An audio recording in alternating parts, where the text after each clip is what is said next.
Ayy, look, ayy.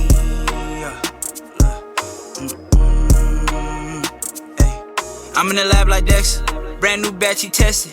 I'm with all the extras, don't try and bitch, I'm pressure. I'm the type to step on steppers, I'm the type to step on steppers. I'm the type to step on steppers, I'm the type to step on steppers. Next, we'll go ahead and talk about the Los Angeles Clippers. And the last time we talked about this team, James Harden got traded to this team, and they were on some sort of 3-4 game losing skid. And as of late, they've been one of the hottest teams in the NBA. I believe they might be on an 8-game win streak. Abdi may be able to correct me on that. They were able to pick up a win tonight in Indiana. James Harden did go absolutely berserk. And so, what is the ceiling for this Clippers team now that they look completely different in comparison to when we last talked about them? It's funny because you're running victory laps over these Ja Morant comments that me and Big H had. Now it's time for me to run victory laps because if we go back, we rewind this. I was hearing Fred VanVleet is better than James Harden, Cam Johnson, Kyle Kuzma, Jordan Poole, Tyler Hero, is better than James Harden. They're better values for their contract. You know how disrespectful that was, bro? That's just crazy to me. He mentioned Fred VanVleet like.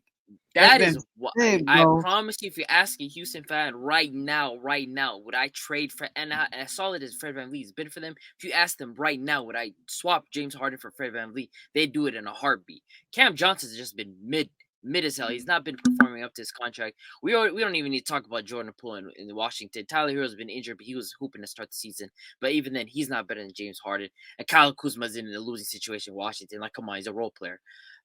It's just crazy to me, but besides all the victory lapping about those guys being better than James Harden or whatever, just to talk about this Clippers team, I mean, it was going to take time for them to gel. I mean, you come in, James Harden is a point guard. He's a guy that's going to have the ball in his hands. The first 6 games where they were losing, it's an adjustment. James Harden looks awkward in this offense. Everything looks weird. You have Westbrook in the starting lineup. You have PG, Kawhi, and Harden, Zubac.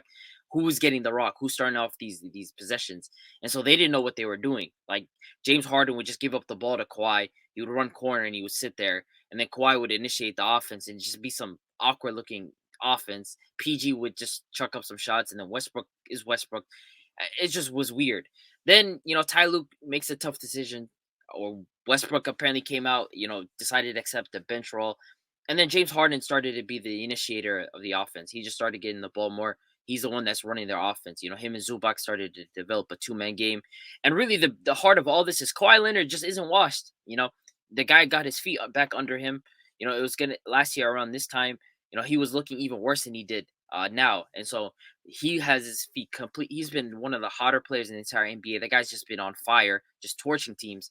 And that's been at the heart of this. When Kawhi Leonard's on top of his game, a lot of things flow. And then James Harden, he's running the offense. You have PG there as a shooting guard. And when you have PG there as your small forward and he's your shooter, you add on top of the Norman Powell effect, he comes in and he's a scorer. And then Westbrook, the minutes that he gets, it's not as much as it used to be. He's getting about 20, 18 minutes a night, and he's being productive in those minutes. That's exactly what they needed from Westbrook, to come in, give them energy, push the pace, grab boards, play defense. And so really, the expectation for this Clippers team is to win the NBA championship. That's the expectation for this team. That's the whole reason why they traded James Harden. That was the idea behind all this. Added in the fact that, you have to knock on wood with these guys for health, especially for PG and Kawhi. But reality is that these guys want to win the championship. That's the idea behind it. And, right now it's still early. It's still December, but these guys are red hot, man. And this offense is clicking. It's looking good. At one point in time, I was seeing a lineup with Westbrook, Zubac, PJ Tucker, Harden, and Kawhi. It was very nasty. The spacing was nasty. At one corner, you have Westbrook and PJ Tucker stacking each other. Zubac just standing in the middle, not knowing what to do. If you wanted to pick and roll, if you wanted to take a little floater. Then Kawhi, not feeling himself early on in the season, not, being adjusted to the offense. And Ty Lue made some changes, asked Westbrook to come to the bench, stop playing PJ Tucker. The spacing is much better on the court, and Harden's just more locked in. I feel like now, like Abdi said, it's championship or bust, especially the way they've been playing. I think it's 9-game win streak after today's W? 8-game.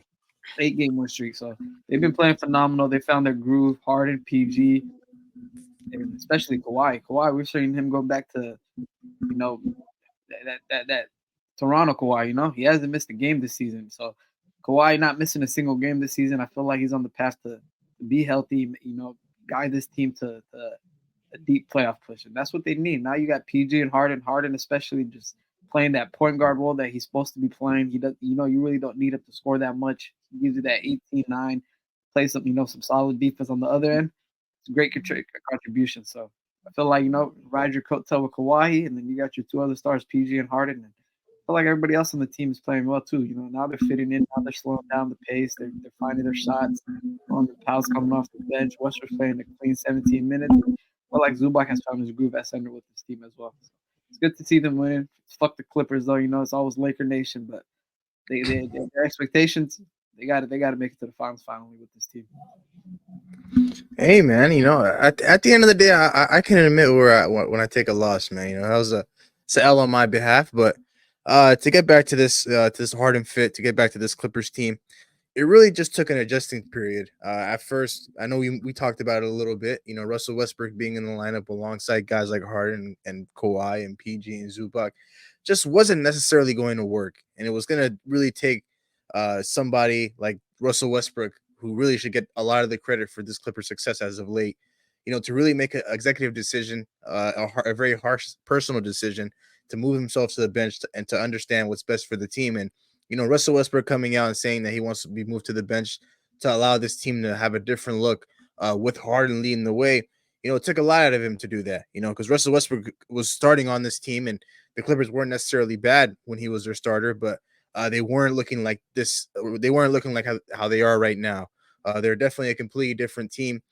So a lot has changed since the last time we talked about this Clippers team. And Kawhi Leonard never really was washed in my eyes, but obviously sometimes some games he doesn't necessarily look like himself. And as of late, he's looked like the Kawhi of old. Really just been playing great basketball all around. And for the Los Angeles Clippers, the expectation has always remained the same for them for the last 3 or 4 years since they've acquired those two guys, Kawhi and PG. It's always been championship or bust with these guys. Unfortunately, those two guys just haven't been healthy enough to stay on the court for this team. It's either one is out of the lineup or both are out of the lineup. And then at the end of the day, they're going into the postseason with their backs against the wall, their arms tied behind their back, playing against some of these top teams in the West. And so, at the end of the day, health is a key factor in this Clippers championship run. I think if they're a healthy team, when you look at the Western Conference, they can compete with pretty much anybody. And then when you compare them to across the board with the Eastern Conference as well, they can compete across the board with teams like Milwaukee and Philadelphia and Boston. So it's always been championship or bust for the Clippers, because at the end of the day, you don't make a move for a guy like James Harden and say, well, we're looking to just kind of build off what we got right now and maybe move into next year, and then maybe next year we go all in. You guys went all in to go grab a guy like James Harden to add to what you already have, and now your offense has a completely different look than what it was before. You never necessarily had a true floor general like James Harden to run the show alongside guys like Kawhi and PG. Kawhi and PG, those guys, their lives have been changed forever with this guy running the show. The shots are coming a lot easier. Zubac is getting his numbers because the pick and roll with him and Harden is working and is fluid.